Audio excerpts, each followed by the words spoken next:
一緒に遊ぼう。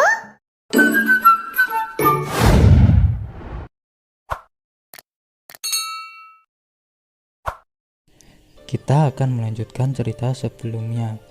Ketika pelindung Wu menyerang Xiaoyan secara mendadak, Yellow hanya bisa mengatakan, "Dasar, kau curang." Serangan itu mulai mendekati Xiaoyan, dan tiba-tiba sosok Medusa datang. Xiaoyan yang terkejut dengan kemunculan Medusa, dia pun berkata, "Ah, akhirnya kau datang. Jangan terlalu bergembira, saya melakukan ini semua karena pil obat yang kamu janjikan." Saat ini Medusa datang dan melindungi Xiaoyan. Terlihat Xiaoyan saat ini sangat lemah dan kelelahan. Pelindung Wu yang geram dengan kemunculan Cailin, dia berkata, "Sebaiknya Anda pergi sebelum kau menyesalinya, karena telah berani melawan Hell of Soul." Cailin yang terlihat dingin berkata, "Apa kau tuli?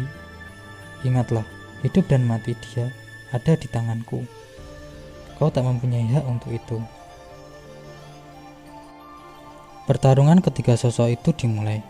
Saat ini, Cailin membantu Yaola untuk melawan pelindung Wu. Seiring pertempuran itu, Yaola mulai melemah. Dia terkena serangan dari pelindung Wu. Xiaoyan yang melihat itu menjadi gelisah. Pada saat terakhir sebelum Yaola ditangkap Aula Jiwa, dia menanamkan Boncilin Flame kepada Xiaoyan. Dia pun berkata, "Anak kecil, tenanglah. Meski aku telah jatuh ke tangan Hell of Soul, tidak akan mudah bagi mereka untuk menyempurnakan rohku. Jika kamu ingin menyelamatkan guru dan ayahmu, maka jangan gegabah sebelum dirimu benar-benar kuat. Kamu adalah murid yang saya banggakan oleh guru ini. Saya selalu sangat puas dengan Anda." Tawa lembut perlahan hilang dari kepala Xiaoyan, dan segel api berwarna putih bertahap muncul di dahi Xiaoyan. Xiaoyan yang dalam keadaan terlemahnya mengeluarkan raungan marah. Pasang sayap api hijau giok muncul di punggungnya. Ratu Medusa yang biasanya dingin acuh tak acuh. Dia mengerti perasaan Xiaoyan saat ini. Tangannya menyentuh bahu Xiaoyan. Dia lalu berkata, "Jangan bertindak gegabah. Kalau ingin menyelamatkan gurumu, kamu harus lebih tenang jika tidak ingin gurumu kecewa.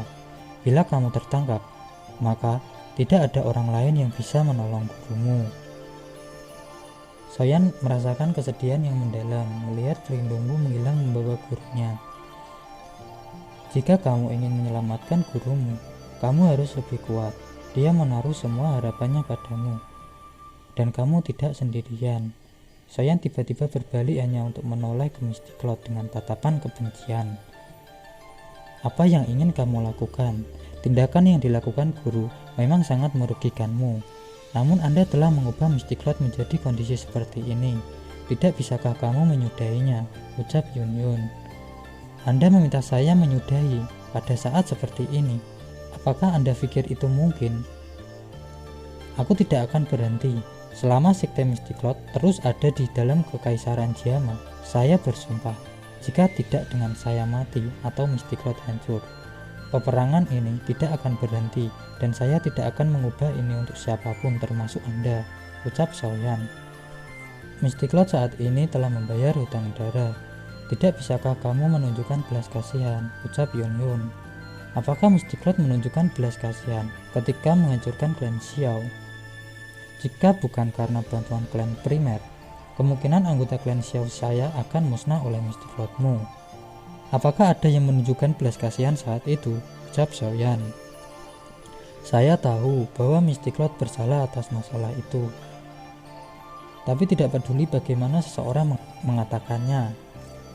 Bagaimanapun, saya adalah pemimpin sekte Misty Cloud. Saya akan melakukan yang terbaik untuk menghentikan Anda, bahkan jika saya harus mempertaruhkan nyawaku," ucap Yun Yun. "Anda sebaiknya tidak berlebihan," ucap Xiaoyan. "Xiaoyan, kamu lebih baik tidak bertarung. Masih ada kami di sini," ucap Hei Bodong. "Aku akan melakukannya sendiri," ucap Xiaoyan.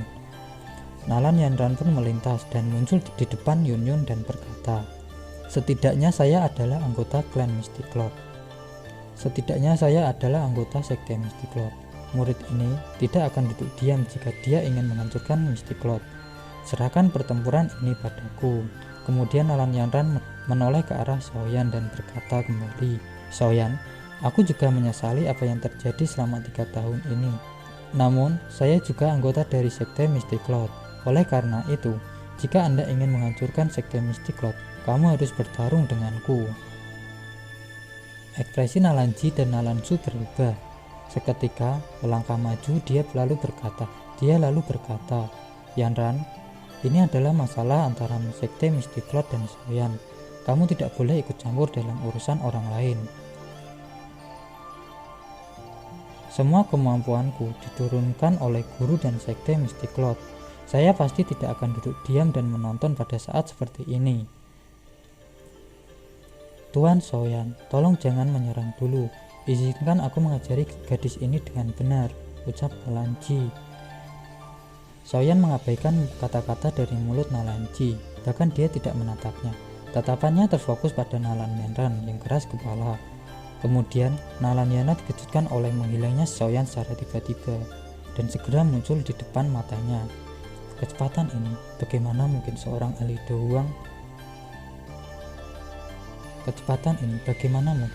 ahli doang bisa memilikinya, ucap Yanran. Meskipun kami berdua berada di puncak kelas doang, aku hanya perlu beberapa pertukaran untuk membunuhmu, ucap Xiaoyan.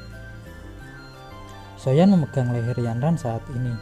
Dia benar-benar percaya bahwa Yunsan telah dikalahkan oleh Xiaoyan.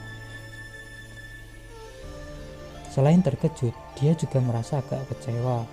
Awalnya, dia berpikir bahwa setelah melewati ujian gerbang kehidupan dan kematian, peningkatan besar dalam kekuatannya pasti akan melampaui Xiaoyan. Namun kenyataan memberikan jawaban yang kejam. Saat ini, jika Xiaoyan benar-benar melepas kekuatannya, kemungkinan besar wanita ini akan menjadi mayat. Xiaoyan, jangan sakiti dia, ucap Yunyun.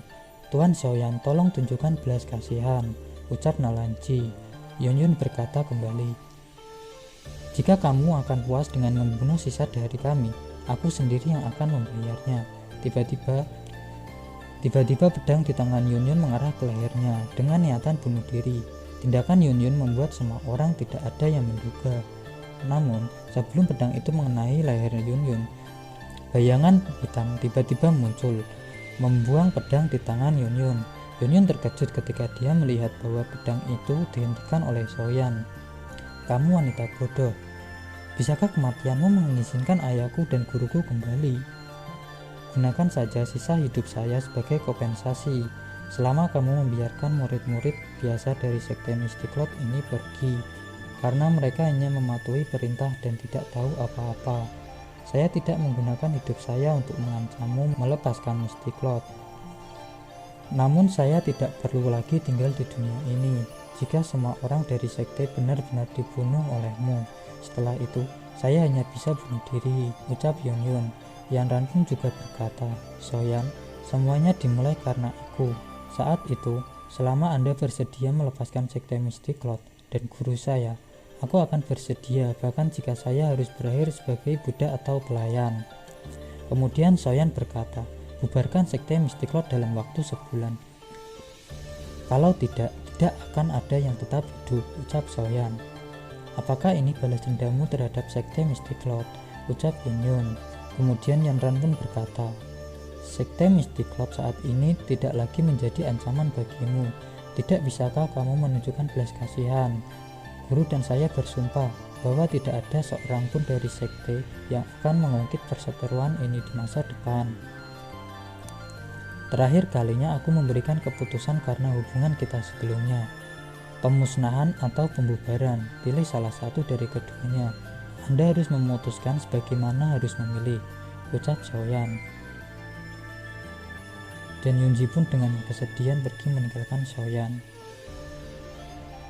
Setelah Xiaoyan tidak bisa mencegah kepergian Yunji, bagaimanapun dia tetap harus fokus segera menjadi kuat. Karena di sisi lain, guru dan ayahnya disandera oleh Hell of Soul. Mengingat kekuatan pelindungmu yang berada di level Douzong, berapa banyak lagi ahli seperti itu di dalam organisasi Hell of Soul? Saat ini, Xiaoyan hanya bisa meningkatkan kekuatan dan memperkuat klan Xiao. Terima kasih sudah menonton. Sampai jumpa.